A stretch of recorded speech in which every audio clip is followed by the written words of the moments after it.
এই যে ভিডিও হচ্ছে, ঠিক আছে? ও এখন হেল্পলেস, এখন না ও নড়তে চড়তে পারবে কিছু করে, কারণ ওর ওপরে আমি বাটখানার মধ্যে শুয়ে আছি। তা আমি এখন ওর চোখটা চাপা দিয়ে দেবো, দিয়ে মাকে লুকিয়ে যেতে বলবো, দেখা যাক তারপর ওর রিয়াকশনটা কি হয়। মা এখানে লুকোলো, ঠিক আছে? মা লুকিয়ে পড়েছে, ওর চোখ চাপা ছিল, এবার ওকে তুলবো। মা কই? গোগোর মা কই? ও জানে মা কোথায় আছে। মা কোথায়? মা কই? মা কই? দেখুন শুধু, গোগো কোথায় গেল মা?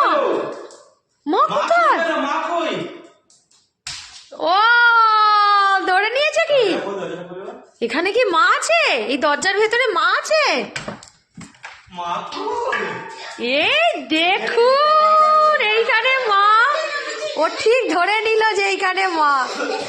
পাতাল থেকেও মাকে খুঁজে আনবে গোগো, তাই তো গোগো?